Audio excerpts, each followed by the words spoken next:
Hey folks, Dr. Sky Skull here. Thought I'd do a series of posts about how awful the Trump presidency was, just as a reminder. This was inspired by Ben Collins, aka Tim Onion, posting on Blue Sky how so many people seem to have memory hold how awful the Trump presidency was. I'd love to do a post every day leading up to the election, but I'm probably too lazy for that, so I'll try and post a few as often as I can.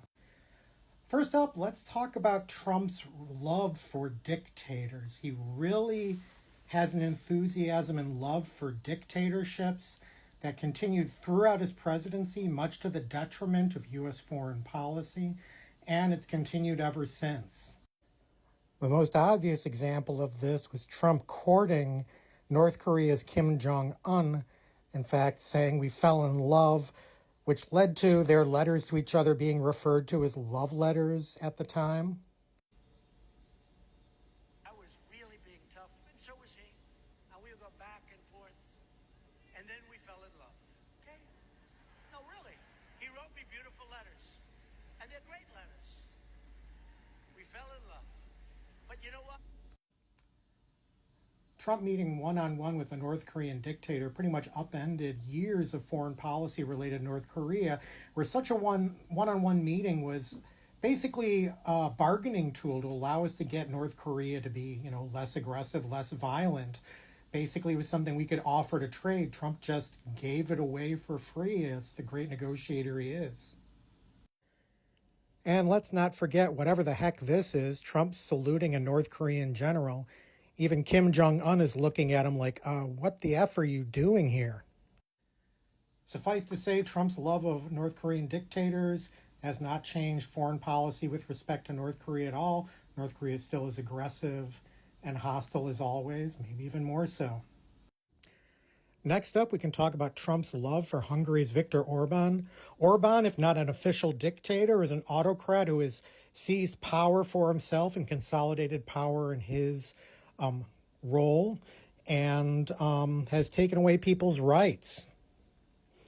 Orban still supports Donald Trump in his run-up for re-election. If you're not that familiar with Orban, it's been noted that he's introduced restrictions on immigration, LGBTQ plus rights, cracked down on the press and judiciary, and maintained a close relationship with Russia. So really not a good guy and pretty much the biggest autocratic leader in the European Union right now. And he and Donald Trump support each other, so enough said there. Then we have Donald Trump's protection of the Saudi royal family after the Saudi royal family, or in particular the Saudi Crown Prince MBS, tortured, murdered, and dismembered an American journalist, Jamal Khashoggi, because Khashoggi was critical of the Saudi leadership. And Trump has overtly boasted about the fact that he protected the Saudi crown prince from any sort of blowback from committing such a crime. Finally, we have Trump's love and adoration for Vladimir Putin, the leader of Russia, who's definitely a dictator, and the relationship can be summarized by this infamous photo taken during Trump's presidency. Trump has endlessly given concessions and favoritism to Russia, even though Russia is an overt hostile nation with respect to the U.S., and is seeking to ruin the U.S. and weaken us and even destroy us as a country. Trump has no issue with any of that. He considers Putin a friend. In fact, we learned this week that Donald Trump was giving powerful COVID testing equipment to Vladimir Putin as a personal private gift, while most Americans were struggling to find testing to see if they had COVID or not. Donald Trump explicitly prioritized the health and well-being of the Russian dictator over the American people. Trump has also gushed over Putin's military genius in committing the horrors of war in Ukraine for his own colonial territorial ambitions. And in fact, he called Putin genius and savvy, as I remember, pretty much the day after the invasion started. He had nothing but praise for Putin as Russia launched this unprovoked attack on Ukrainian territory with the explicit intention of eliminating Ukraine as a country. I heard this one the day that it happened, and it really shocked me. I mean, beyond anything else I could have imagined. Let's actually hear the clip, because it's quite amazing to just hear it. I said, this is genius. Putin declares a big portion of the Ukraine. Putin declares it as independent. Oh, that's wonderful. So Putin is now saying it's independent, a large section of Ukraine. I said, how smart is that? And he's going to go in and be a peacekeeper. That's the strongest peace force. We could use that on our southern border.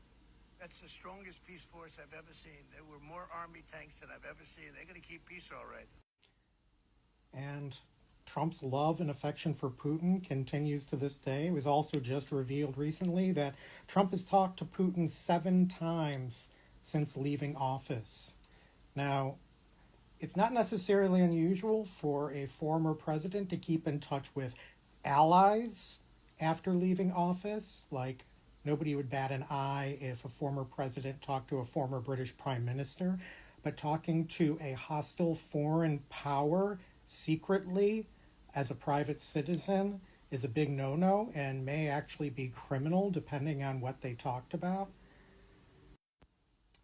Anyway, Trump is bad. Trump loves dictators. He would love to implement dictatorship here in the U.S. That's a lot of what his Project 2025 is all about. And he's explicitly said this multiple times. So keep that in mind. And that's just one of the awful things about Trump's presidency that we cannot go back to.